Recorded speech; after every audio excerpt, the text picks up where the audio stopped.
a beam of length L is loaded in the XY plane by a uniformly distributed load and a concentrated tip load parallel to Z axis। तो आप देख सकते हो कि beam जो है वो XY प्लेन में है और ये अपना Z एक्सिस है। तो एक तो यूडीएल लग रहा है जो खुद भी XY प्लेन में है और एक पॉइंट फोर्स लग रहा है जो कि Z डायरेक्शन में है। ये पॉइंट फोर्स P जो है ये Z डायरेक्शन में, ठीक है, मतलब इस प्लेन के परपेंडिकुलर है। आपको बोल रहा है कि इनकी वजह से जो बेंडिंग मोमेंट डेवलप हो रहा है My और Mz about Y axis and Z axis, उनको इनमें से कौन सा ग्राफ करेक्टली डिपिक्ट कर रहा है। इन ग्राफ्स में आपको My और Mz का वेरिएशन दिया है along the length of the beam. तो आपको कुछ ग्राफ्स लिनियरली वैरी करते हुए दिख रहे होंगे, कुछ पैराबोलिकली वैरी करते हुए दिख रहे होंगे, कुछ पॉजिटिव डायरेक्शन में होंगे, कुछ नेगेटिव डायरेक्शन में होंगे। आपको यहां यह डिसाइड करना है कि My और Mz में से कौन सा लीनियर होगा, कौन सा पैराबोलिक। अब वो डिसाइड करने के बाद यह भी डिसाइड करना पड़ेगा कि इनमें से कौन सा पॉजिटिव डायरेक्शन में होगा और कौन सा नेगेटिव। लेकिन यहां पे शॉकिंग चीज यह है कि इन्होंने कोई भी साइन कन्वेंशन नहीं दिया है कि किसको पॉजिटिव लेना है, किसको नेगेटिव। बट घबराने की जरूरत नहीं है, कंफ्यूजन नहीं होगा। क्यों? क्योंकि आपको यहां बस यह चेक करना है कि My और Mz सेम डायरेक्शन में होंगे कि अपोजिट होंगे, उनमें से पॉजिटिव कौन सा, नेगेटिव कौन सा, वो डिसाइड करने की जरूरत नहीं है। बस आप ये देख लो कि My और Mz दोनों क्लॉकवाइज हैं या दोनों एंटी क्लॉकवाइज है, या एक क्लॉकवाइज है एक एंटी क्लॉकवाइज है। तो अगर आपको यह पता चल गया कि दोनों सेम डायरेक्शन में या अपोजिट डायरेक्शन में, तो आपको आंसर मिल जाएगा। क्योंकि यहां पे देखिए कंफ्यूजन जो है ना वो सिर्फ सी ऑप्शन और बी ऑप्शन में ही हो सकता है। क्योंकि आप अगर देखोगे तो ए में आपको यहां पैराबोलिक दिया है और यहां लीनियर दिया है, बाकी में आप देखोगे बी और सी में तो यहां लीनियर दिया है और यहां पैराबोलिक दिया है, और डी में तो दोनों पैराबोलिक दिए हुए हैं, ठीक है ना। तो मान लीजिए एक लीनियर और एक पैराबोलिक मिल रहा है, तो कंफ्यूजन आपको बी और सी में ही हो सकता है, क्योंकि यहां दोनों ऑपोजिट डायरेक्शन में है और यहां दोनों सेम डायरेक्शन में। तो बस ये देख लो ना कि सेम होंगे कि अपोजिट होंगे, पॉजिटिव कौन सा नेगेटिव कौन सा, वो देखने की जरूरत नहीं है, ठीक है। तो चलिए सबसे पहले हम क्या करेंगे, हम एक एक लोड से शुरू करेंगे। सबसे पहले हम इस पी लोड से चेक करेंगे कि बेंडिंग मोमेंट जो है वो लिनियरली वेरी करेगा या पैराबोलिकली। तो हम एक सेक्शन ले लेते हैं इस बीम की लेंथ में, बीच में कहीं पर, जो कि यहां से एक्स डायरेक्शन पे हो, एक्स डिस्टेंस पे हो। तो लेट्स से कि यहां से एक्स डिस्टेंस पे एक सेक्शन है, ओके। तो बेंडिंग मोमेंट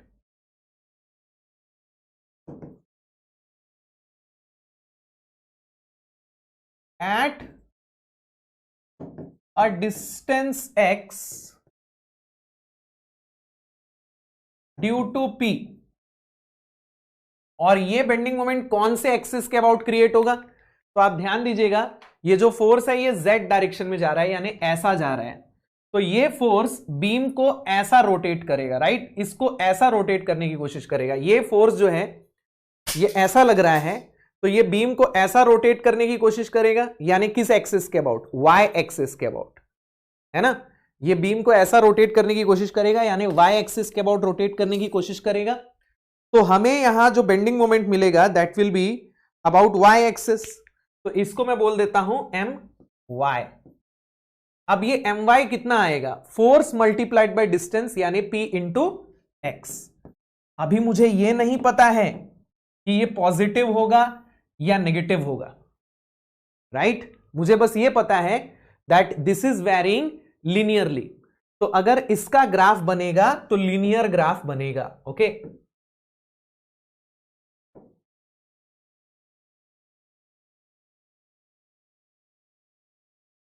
तो my जो होगा वो लेंथ्स में लीनियरली वेरी करेगा, ठीक है। तो ये हो गया आपका 0, ये हो गया आपका x, ये हो गया my। तो अभी मुझे पता नहीं है कि वो पॉजिटिव साइड होगा कि नेगेटिव साइड, तो हम अज्यूम कर लेते हैं कि ये पॉजिटिव साइड है, ठीक है। तो it will be something like this, है ना। x की वैल्यू यहां से यहां तक इंक्रीज हो रही है, तो यहां 0 रहेगा और यहां पे बढ़ते बढ़ते मैक्सिमम हो जाएगा। ठीक है, अब हम देखेंगे कि इस यूडीएल की वजह से बेंडिंग मोमेंट कितना क्रिएट होगा। तो अगेन मैं एक सेक्शन ले लेता हूं एट अ डिस्टेंस x।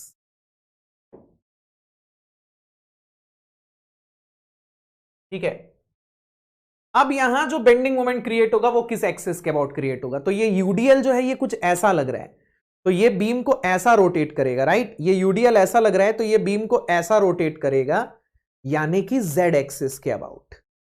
ठीक है, सो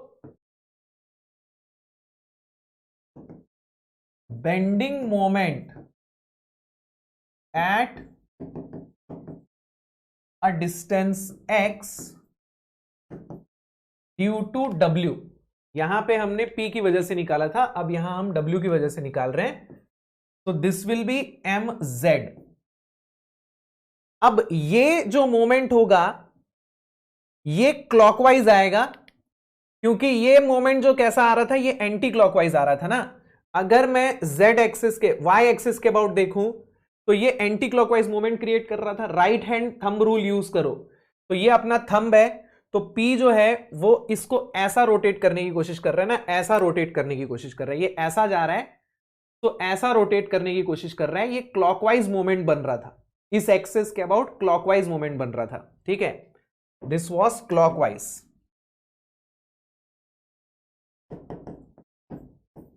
ठीक है, राइट हैंड थंब रूल से। ओके, ये अपना P का डायरेक्शन है और ये अपना y एक्सिस का डायरेक्शन है, तो क्लॉकवाइज मोमेंट आ रहा है। ओके, अब अगर मैं W की वजह से देखूं तो ये अपना Z एक्सिस है ना, ये अपना Z एक्सिस है। ठीक है, और W ऐसा लग रहा है। ठीक है, ये अपना Z एक्सिस है और W ऐसा लग रहा है, तो ये उल्टा मोमेंट क्रिएट कर रहा है, एंटी क्लॉकवाइज मोमेंट क्रिएट कर रहा है। अपना एक्सिस पीछे की तरफ है लेकिन ये इस एक्सिस की तरफ मोमेंट क्रिएट कर रहा है, राइट। तो ये उल्टा मोमेंट क्रिएट कर रहा है, एंटी क्लॉकवाइज मोमेंट क्रिएट कर रहा है। अपना एक्सिस ये है, ये इस एक्सिस के अबाउट मोमेंट डेवलप कर रहा है, तो ये एंटी क्लॉकवाइज मोमेंट डेवलप कर रहा है। ओके, तो mz will be equal to, अगर मैंने उसको क्लॉकवाइज लिया था तो इसको मैं एंटी क्लॉकवाइज,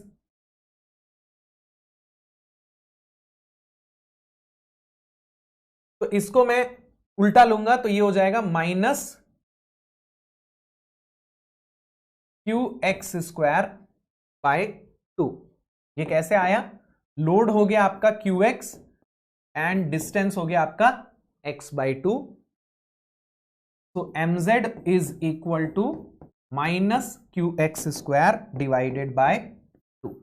ठीक है, और ये इस एक्सिस के अबाउट एंटी क्लॉकवाइज लग रहा है। ठीक है, इस एक्सिस के अबाउट जो है उल्टा लग रहा है, क्योंकि ये ऐसा रोटेट करने की कोशिश कर रहा है इस एक्सिस के अबाउट, तो इस एक्सिस के अबाउट उल्टा आएगा, है ना। इस एक्सिस के अबाउट क्लॉकवाइज आ रहा है तो इस एक्सिस के अबाउट उल्टा आएगा, एंटी क्लॉकवाइज आएगा, तो ये माइनस qx² बाय 2, यानी कि ये पैराबोलिकली वेरी करेगा, है ना।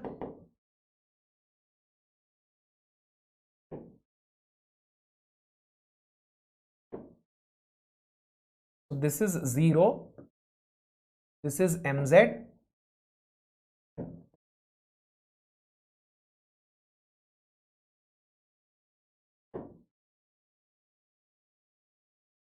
तो ये कुछ ऐसा आएगा।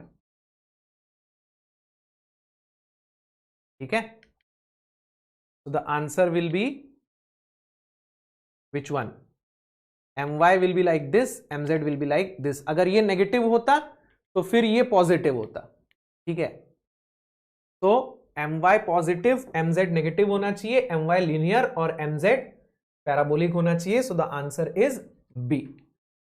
Okay,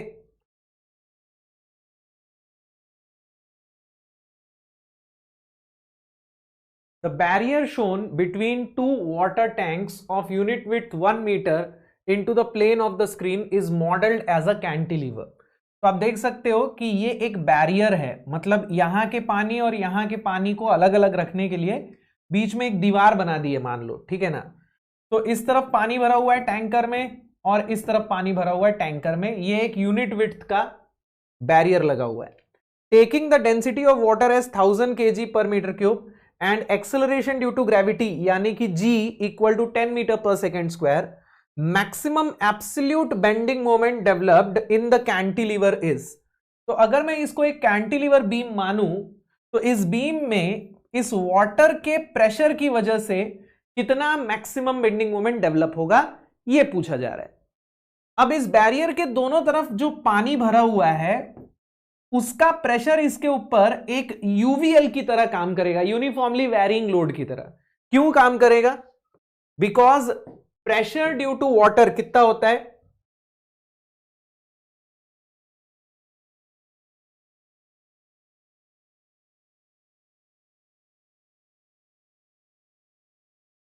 pressure on barrier due to water P is equal to rho GH, right? यहां रो और G ये दोनों तो कांस्टेंट है। Rho is the density of water, G is the acceleration due to gravity. तो P जो है वो H के साथ वेरी कर रहा है, यानी कि लीनियरली वेरी कर रहा है। तो यहां यानी कि सबसे ऊपर the pressure will be equal to 0, और जैसे जैसे H यानी कि डेप्थ ऑफ वाटर बढ़ता जाएगा प्रेशर लीनियरली वेरी करता जाएगा, वैसे ही यहां पर भी लीनियरली वेरी करता जाएगा। ठीक है ना? तो ये पूरा प्रेशर इस तरफ लग रहा है और ये पूरा प्रेशर इस तरफ लग रहा है। ठीक है ना? अब हम लोग लेफ्ट साइड और राइट साइड का प्रेशर मैक्सिमम कितना होगा ये कैलकुलेट कर लेते हैं। Okay, so maximum pressure on left side of barrier, इसको मैं P1 बोल देता हूं, will be equal to rho g H1। ठीक है, इसको हम लोग H1 बोल देते हैं और इसको हम लोग H2 बोल देते हैं। ठीक है, तो रो की वैल्यू है 1000, G की वैल्यू है 10 और H की वैल्यू है 4। तो P1 की वैल्यू कितनी आ रही है? This is 40,000 Newton. मैंने सब कुछ एसआई यूनिट में रखा है, तो मेरे को यहां फोर्स प्रेशर, सॉरी ये न्यूटन पर मीटर स्क्वायर होगा। तो ये मुझे जो प्रेशर मिल रहा है ना, this is in SI unit. आपको bending moment kilo newton metre में चाहिए ना, तो इसको हम लोग 40 kilo newton per metre square लिख लेते हैं। ठीक है, सब कुछ हम किलो न्यूटन में निकालते हैं। ओके, अब यहां आपको लेफ्ट साइड का मैक्सिमम प्रेशर मिल चुका है, फिर राइट साइड का मैक्सिमम प्रेशर भी हम निकाल लेंगे। तो pressure maximum pressure on the barrier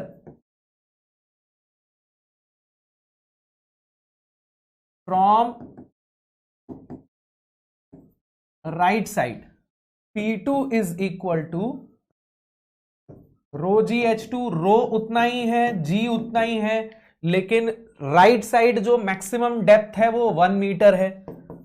तो P2 की वैल्यू हो जाएगी 10,000 न्यूटन, यानी कि sorry Newton per metre square, यानी कि 10 kilo newton per metre square.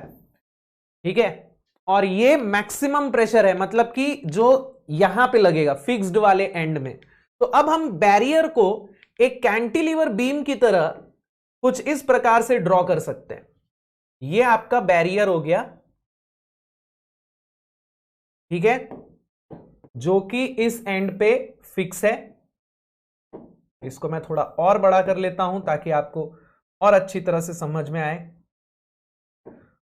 यहां पर फिक्स है। ओके, लेफ्ट साइड से इसके ऊपर प्रेशर लग रहा है मैक्सिमम कितना?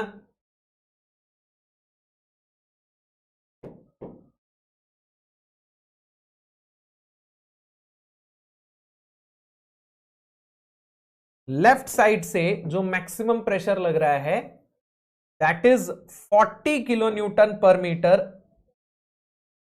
स्क्वायर, एंड राइट साइड से जो लग रहा है that is 10 kilo newton per metre square.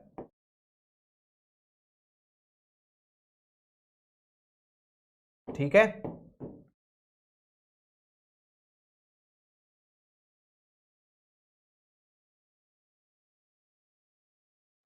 तो this will be the diagram of the pressure. तो प्रेशर जो है वो एक यूवीएल की तरह काम कर रहा है। ओके,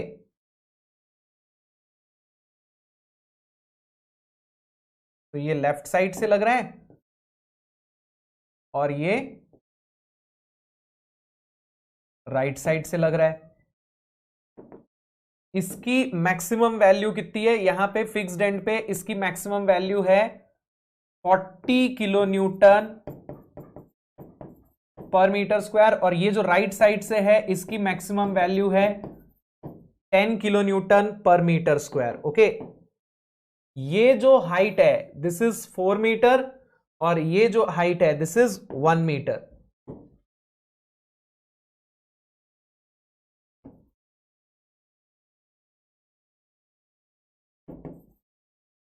तो नाउ मैक्सिमम बेंडिंग मोमेंट हम यहां फिक्स्ड एंड पे निकाल सकते हैं क्या? Let me call this point as A, this point as B and this point as C. So maximum bending moment कहां आएगा? सी पर आएगा। अब आपको यूवीएल की वजह से मैक्सिमम बेंडिंग मोमेंट निकालना तो आता ही है। यूवीएल का आपको पहले तो सेंट्रॉइड ढूंढना पड़ेगा, क्योंकि आपको यूवीएल का फोर्स जो है वहां मिलेगा, वहां से हम मोमेंट कैलकुलेट करेंगे। तो हमें इसका सेंट्रॉइड कहां पर मिलेगा? The centroid of this will be at h/3 from this end, है ना। तो यहां से ये डिस्टेंस जो रहेगा, this distance will be h/3 और h की वैल्यू कितनी है? 4 है, तो ये हो जाएगा 4/3 मीटर्स और ये हो जाएगा h/3 यानी कि 1/3 मीटर्स। ठीक है, तो मैं ये अज्यूम करके चलूंगा कि ये पूरा का पूरा लोड जो है वो यहां लग रहा है और ये पूरा का पूरा लोड जो है वो यहां लग रहा है। ठीक है, सो अब कैलकुलेट कर लेते हैं maximum bending moment at C. Okay,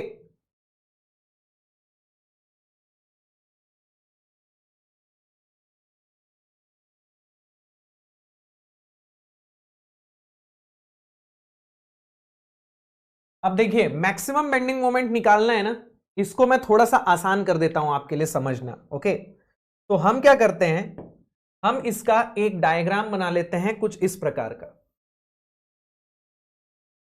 क्योंकि ऐसे समझना थोड़ा सा मुश्किल हो जाता है ना।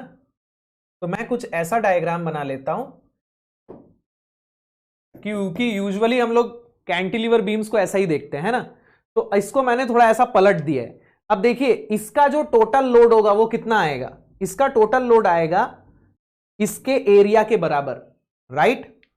तो ये टोटल लोड जो है वो लगेगा 4/3 मीटर्स पे, यानी कि यहां कहीं पे। ओके, इसकी वैल्यू कितनी हो जाएगी? Half into base 4 metre into height 40। Okay, तो total load from left side will be equal to half into 4 into 40, यानी कि 80 kilo Newton, and total load from right side will be half into base इसका 1 metre और height इसकी 10, यानी कि 5 kilo Newton. ठीक है, तो ये आ जाएगा आपका 80 किलो न्यूटन और एक यहां से लगेगा, ये आ जाएगा आपका 5 किलो न्यूटन। इसका डिस्टेंस यहां से रहेगा 4/3 मीटर्स, इसका डिस्टेंस यहां से रहेगा 1/3 मीटर्स। ओके, तो ये हम लोग मोमेंट निकालने के लिए कर रहे हैं। अगर आपको इसका शियर फोर्स या बेंडिंग मोमेंट डायग्राम बनाना है बेटा, तो इसको पॉइंट लोड में कन्वर्ट करके ऐसा करके मत निकाल देना। इसका एसएफडी बीएमडी और इसका एसएफडी बीएमडी दोनों अलग होगा। ये मैं सिर्फ मोमेंट निकालने के लिए कर रहा हूं। मोमेंट निकालते टाइम मैं अज्यूम कर लेता हूं कि पूरा का पूरा यूवीएल एक पॉइंट लोड है जो उसके सेंट्रॉइड पे लग रहा है। ठीक है, तो इसका सेंट्रॉइड आ रहा है 4/3 मीटर्स पे और इसका सेंट्रॉइड आ रहा है 1/3 मीटर्स पे। So this is only to calculate the moment, otherwise SFD BMD बनाना हो, मैक्सिमम शियर फोर्स निकाल, शियर फोर्स बेंडिंग मोमेंट हर पॉइंट का निकालना हो तो ये चीज नहीं कर सकते. ओके, तो now maximum bending moment at point C will be equal to how much, तो इसका हो जाएगा 80 into 4/3 minus 5 into 1/3.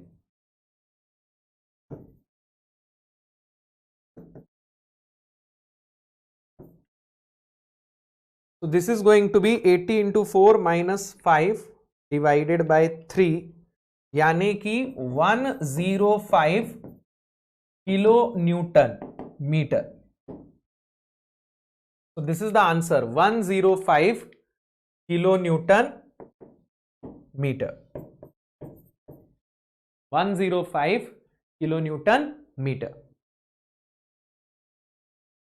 For a loaded cantilever beam of uniform cross section, bending moment along the length is m equals to 5x square plus 10x, where x is the distance measured from the free end of the beam.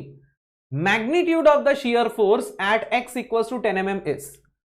तो यहां bending moment की x के terms में equation दी हुई है और आपको shear force निकालना है. आपको बेंडिंग मोमेंट और shear force के बीच का रिलेशन यूज करना होगा. Now what is the relation between shear force? So shear force at any section S is equal to dm by dx. तो यहां हम m की इक्वेशन रख देते हैं. m की इक्वेशन क्या है? 5x square plus 10x. इसको डिफरेंशिएट करेंगे, so this will become 10x plus 10. तो हमारे पास यहां shear फोर्स की इक्वेशन आई है. अब हमें x इक्वल्स टू 10 mm पे shear फोर्स निकालना है, right? So at x equals to 10 mm. अच्छा, यहां पे जो बेंडिंग मोमेंट था वो न्यूटन mm में था, तो हमें शियर फोर्स जो है x को mm में रखने पे न्यूटन में मिलेगा. Okay, so s equals to 10 into 10 plus 10, यानी कि 110 न्यूटन. ओके, और यहां एक इंटरेस्टिंग चीज, आपको यहां बेंडिंग मोमेंट की जो इक्वेशन मिल रही है इसके बेसिस पे आप ये भी बता सकते हो कि लोड कैसा होगा. तो यहां आप देख सकते हो बेंडिंग मोमेंट की इक्वेशन में एक्स स्क्वायर भी है और एक्स भी है. तो बेटा किस लोड की वजह से बेंडिंग मोमेंट लीनियरली वेरी करता है? पॉइंट लोड की वजह से. और किसकी वजह से पैराबोलिकली वेरी करता है? यूडीएल की वजह से. तो इसका मतलब इस बीम में एक यूडीएल लग रहा होगा और एक पॉइंट लोड लग रहा होगा, जिसकी वजह से आपको एक्स स्क्वायर और एक्स दोनों टर्म मिल रहे हैं. ओके, बाकी उस इंफॉर्मेशन की इस क्वेश्चन में जरूरत नहीं है, but this is just to get an idea. So the shear force at x equals to 10 mm is 110 newtons. A simply supported beam PQ is loaded by a moment of 1 kilonewton meter at the midspan of the beam as shown in figure. Reaction forces at P and Q at are 1 kilonewton downward, 1 kilonewton upward, 0.5 kilonewton upward, 0.5 kilonewton downward, 0.5 downward, 0.5 upward और 1 upward, 1 upward. तो P और Q पे reaction forces का magnitude और direction निकालना है.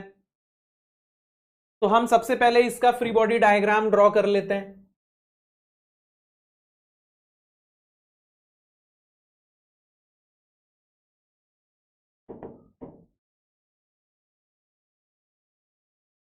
तो यहां आपको P और Q पे कुछ इस तरीके से रिएक्शंस मिलेंगे.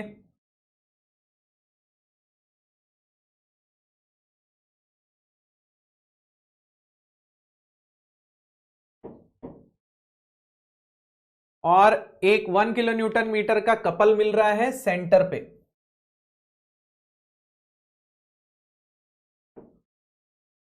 This is point P, this is point Q.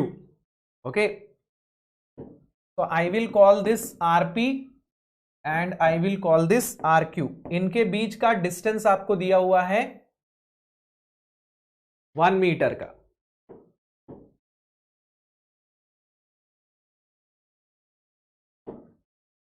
अब यहां RP और RQ निकालने के लिए हमें दो इक्विलिब्रियम इक्वेशन चाहिए. एक इक्विलिब्रियम इक्वेशन हो जाएगी मोमेंट की. तो हम P पॉइंट पे या Q पॉइंट पे किसी एक पॉइंट पे मोमेंट ले लेते हैं। Let's take moment at point P। तो अगर मैं P पॉइंट पे मोमेंट लेता हूं तो RQ का मोमेंट जो है वो एंटी क्लॉकवाइज आएगा, तो ये हो जाएगा RQ इंटू 1, और ये एक क्लॉकवाइज मोमेंट है तो ये नेगेटिव हो जाएगा -1 इक्वल टू 0। तो यहां से RQ की वैल्यू आ रही है 1 किलो न्यूटन, और चूंकि मेरा आंसर पॉजिटिव आ रहा है मतलब कि मेरा डायरेक्शन सही है, यानी कि RQ 1 किलो न्यूटन अपवर्ड ही है। Now second equilibrium equation will be summation of Fy equal to 0। अब यहां y डायरेक्शन में दो ही फोर्स है, RP एंड RQ। ये एक कपल है, एक मोमेंट है, ये फोर्स नहीं है। तो यहां से RP will be equal to -RQ, यानी कि -1 kilo newton. So negative sign हमें ये शो कर रहा है हमारा डायरेक्शन गलत है, उल्टा है। तो हमने RP को अपवर्ड लिया है तो एक्चुअल में RP डाउनवर्ड होगा। तो आंसर क्या हो जाएगा 1 kilo Newton downward and 1 kilo newton upward, RP downward and RQ upward. वैसे भी आप लॉजिक लगा के ये चीज देख सकते हो, ठीक है। ऐसे सवालों को बनाने शॉर्टकट बताता हूं आपको। ये मोमेंट कितने का है 1 किलो न्यूटन मीटर का। अब यहां y डायरेक्शन में कोई और फोर्स नहीं है, तो यहां और यहां इक्वल एंड ऑपोजिट फोर्सेस आने चाहिए, ठीक है। यहां और यहां इक्वल एंड ऑपोजिट फोर्सेस आएंगे तभी वो बैलेंस होगा ना। और उस फोर्स का मैग्नीट्यूड क्या होगा, तो 1 किलो न्यूटन मीटर का कपल है, उसको बैलेंस करने के लिए उल्टा कपल आना चाहिए 1 किलो न्यूटन मीटर का। तो क्लॉकवाइज कपल को बैलेंस करने के लिए एंटी क्लॉकवाइज कपल जनरेट करना पड़ेगा ना, यानी यहां ऐसा फोर्स लगाना पड़ेगा और यहां ऐसा फोर्स, और उसका मैग्नीट्यूड कितना हो जाएगा this divided by this, 1 kilo newton metre divided by 1 metre, यानी कि 1 किलो न्यूटन का फोर्स यहां अपवर्ड होना चाहिए और यहां डाउनवर्ड। ये दोनों मिलके एक एंटी क्लॉकवाइज कपल बनाएंगे जो इसको बैलेंस कर देगा। तो 1 kilo Newton downward and 1 kilo newton upward. A beam is loaded as shown in the figure.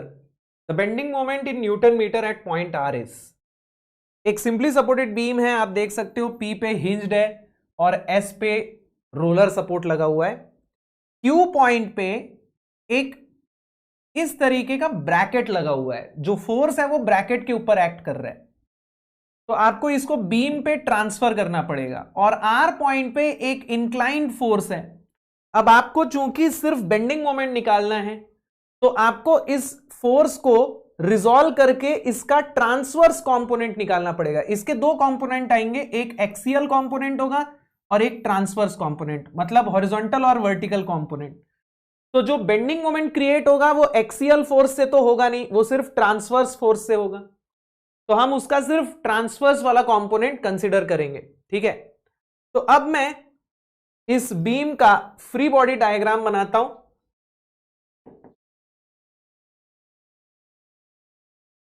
तो ये आपकी बीम है, इसके डिफरेंट पॉइंट्स हम यहां पे मेंशन कर लेते हैं। तो P Q R S 2-2 metre पे रखे हुए हैं। तो this is P, this is S, this is Q and this is R। सब इक्वल डिस्टेंस पे हैं, ओके। अब जो फोर्स इस ब्रैकेट पे लग रहा है 10 किलो न्यूटन का, इसको मैं ट्रांसफर करके Q पर लेकर आता हूं। तो ट्रांसफर करते टाइम ये जो फोर्स है ये ऐसे का ऐसा यहां पर आएगा और इसका एक मोमेंट आएगा। मोमेंट कैसा लगेगा, इस फोर्स का मोमेंट Q पर इस तरीके से आएगा, यानी कि क्लॉकवाइज आएगा। आप Q पर अंगूठा रखिए, इस फोर्स की डायरेक्शन में उंगली कीजिए। अब फोर्स की डायरेक्शन में उंगली को रोटेट कीजिए, तो किस डायरेक्शन में जा रहा है, क्लॉकवाइज जा रहा है ना। तो आपको यहां एक 10 किलो न्यूटन का फोर्स मिलेगा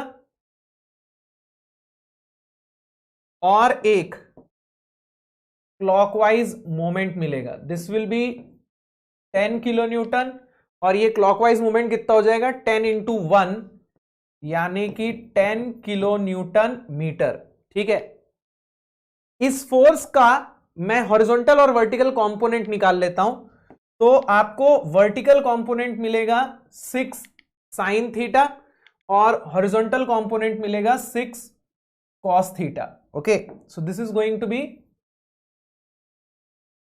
6 sin theta which is 3 kilo newton. Horizontal component कितना है उससे अपने को मतलब ही नहीं है, ठीक है। अब मुझे यहां P पॉइंट पे जो हिंज जॉइंट है एक वर्टिकल रिएक्शन में मिलेगा और एक हॉरिजॉन्टल रिएक्शन में मिलेगा। वर्टिकल रिएक्शन इसलिए मिल रहा है, सॉरी हॉरिजॉन्टल रिएक्शन इसलिए मिल रहा है क्योंकि हॉरिजॉन्टल फोर्स भी है, लेकिन मुझे उस हॉरिजॉन्टल रिएक्शन की वैल्यू निकालने की जरूरत नहीं पड़ेगी। क्यों नहीं पड़ेगी? क्योंकि उसकी वजह से कोई बेंडिंग मोमेंट नहीं आएगा। ओके, तो इसको मैं RP बोल देता हूं और इसको मैं RS बोल देता हूं, ठीक है।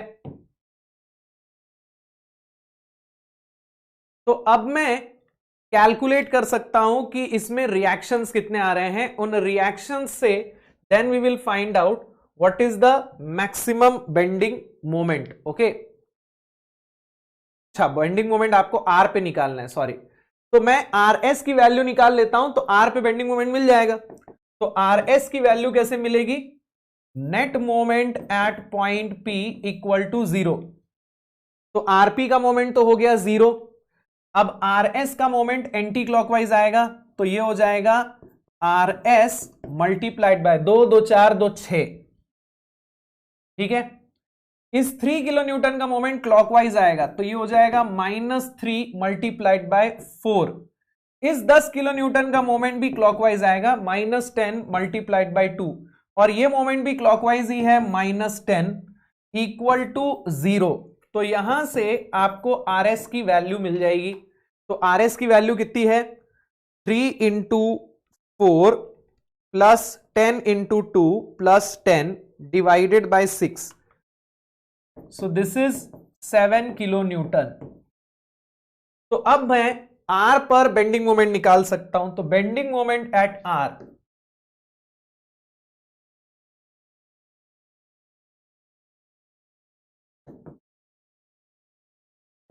Will be equal to, R के राइट साइड में सिर्फ एक ही फोर्स है, that is RS, and that is 7 kilo newton. तो उसकी वजह से बेंडिंग मोमेंट आएगा 7 into 2।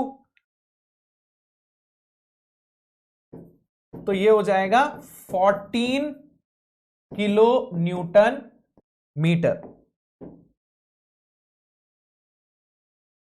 The answer will be 14 kilo newton metre, लेकिन अपने को न्यूटन मीटर में पूछा है। तो ये हो जाएगा 14,000 न्यूटन मीटर।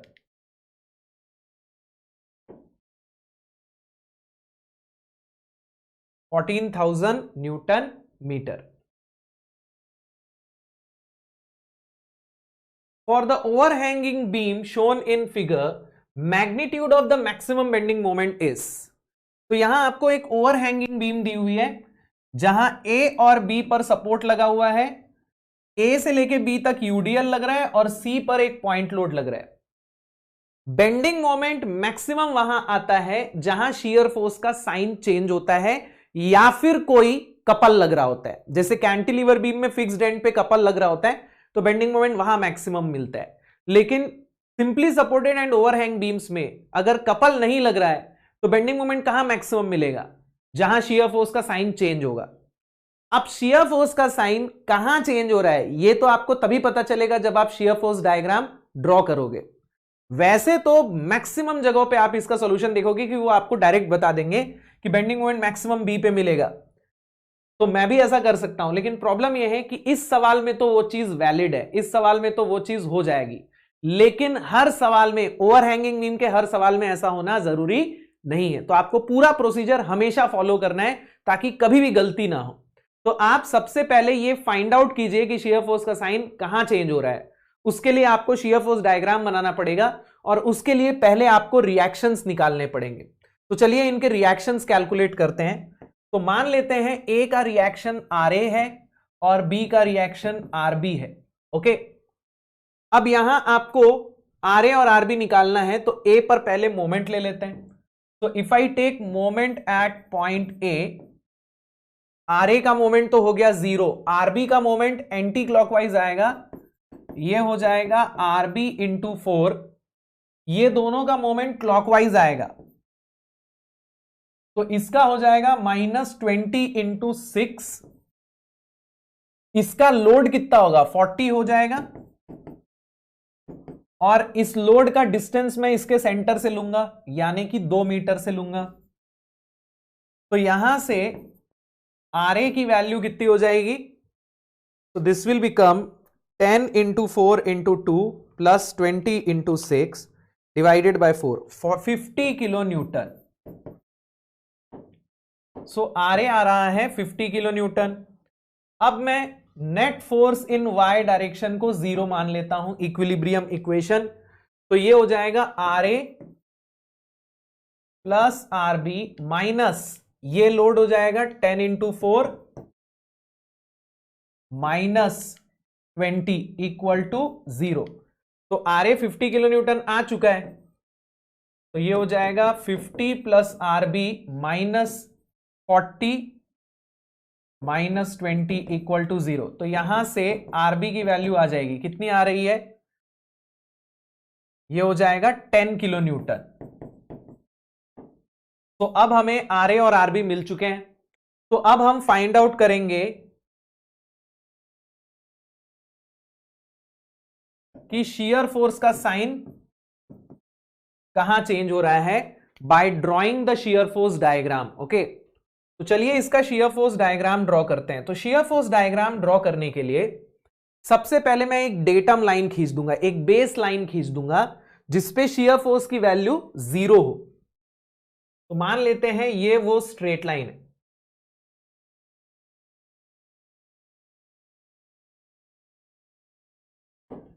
ए पॉइंट पे शियर फोर्स की वैल्यू लेफ्ट से 0 होगी, लेकिन इस पॉइंट लोड की वजह से वो सडनली चेंज होगी कहां तक, 10 किलो न्यूटन तक। फिर यहां से लेके यहां तक यूडीएल लग रहा है, तो ये लीनियरली वैरी करेगा। ओके, और लीनियरली वैरी करके कहां तक जाएगा, it will go from 10 kilo newton to 10 minus 40, 10 minus 40 यानी कि -30 किलो न्यूटन। तो -30 किलो न्यूटन तक ये नीचे जाएगा। उसके बाद पॉइंट लोड की वजह से ये सडनली वापस ऊपर जाएगा, -30 प्लस 50 यानी कि 20 किलो न्यूटन। फिर यहां से यहां तक ये कांस्टेंट रहेगा, एंड देन एंड में it will become 0।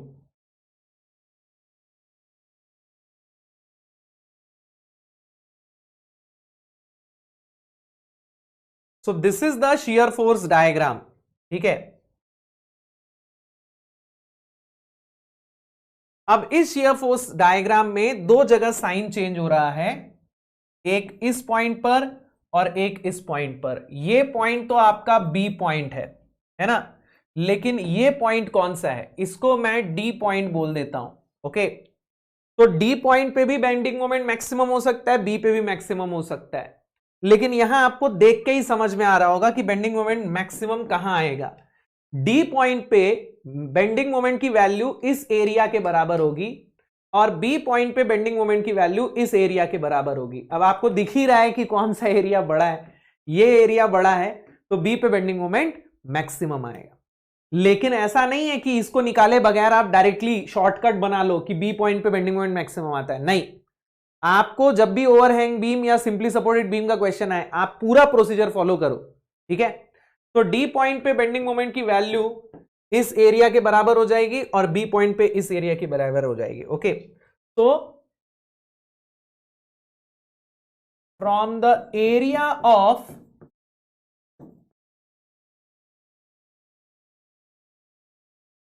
shear force diagram,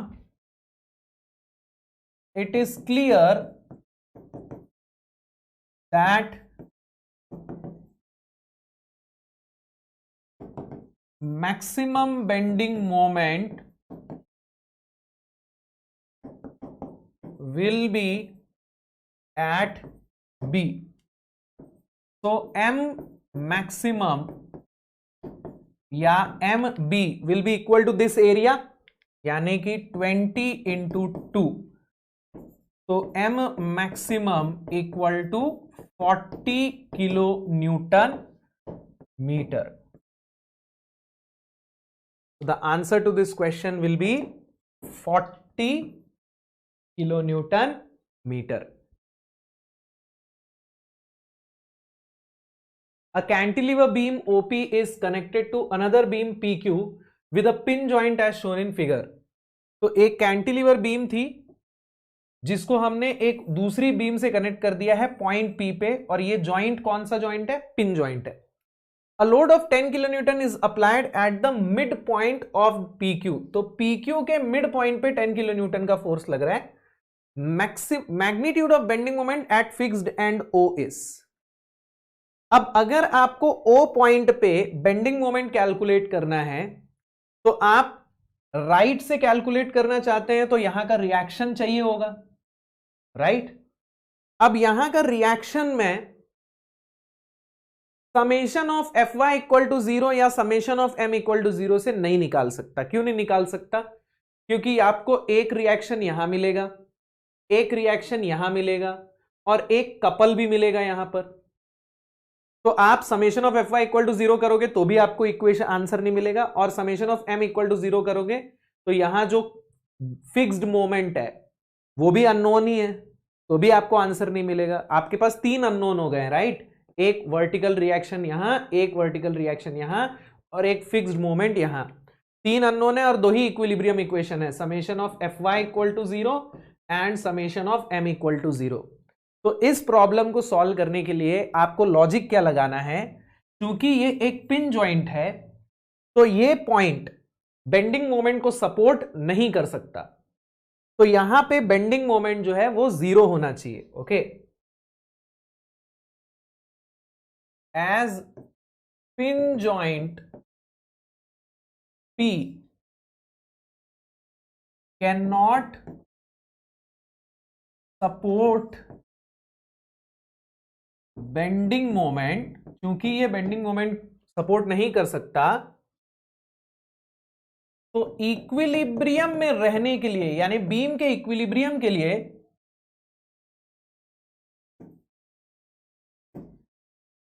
bending moment eight P must be 0.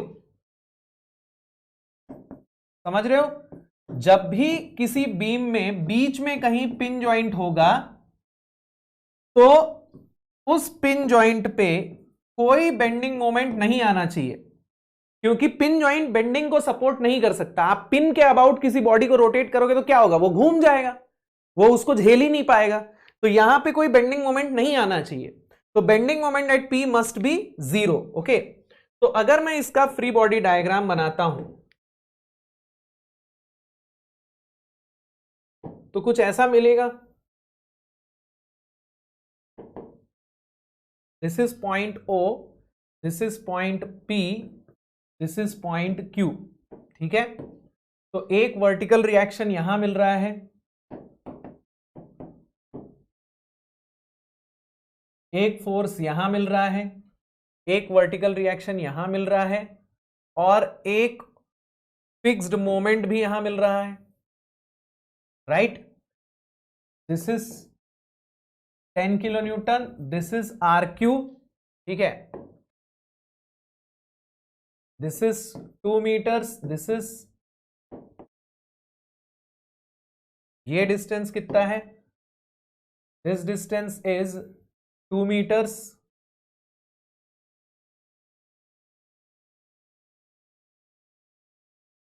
यहां से यहां तक का डिस्टेंस है 2 मीटर, फिर यहां से यहां तक का डिस्टेंस है 0.5 मीटर और यहां से यहां तक का डिस्टेंस भी है 0.5 मीटर, है ना? तो अब मैं RQ कैसे निकाल सकता हूं? पॉइंट P पे बेंडिंग मोमेंट 0 होना चाहिए. अब P का बेंडिंग मोमेंट आप लेफ्ट से भी निकाल सकते हो, राइट से भी निकाल सकते हो. लेफ्ट के रिएक्शंस तो मुझे पता ही नहीं है, राइट का मुझे निकालना है. तो RQ multiplied by 1 minus 10 multiplied by 0.5 equal to 0. तो यहां से आर क्यू की वैल्यू आ रही है 5 किलो न्यूटन। अब रिएक्शन एट क्यू आ गया है, तो अब मैं ओ पॉइंट पे राइट साइड से बेंडिंग मोमेंट निकाल सकता हूं, राइट। तो बेंडिंग मोमेंट एट ओ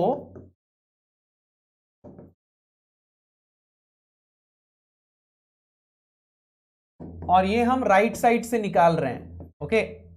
तो आर क्यू मल्टीप्लाइड बाय 2 और 1 3 मीटर, यानी कि 5 multiplied by 3 minus 10 multiplied bye 2.5।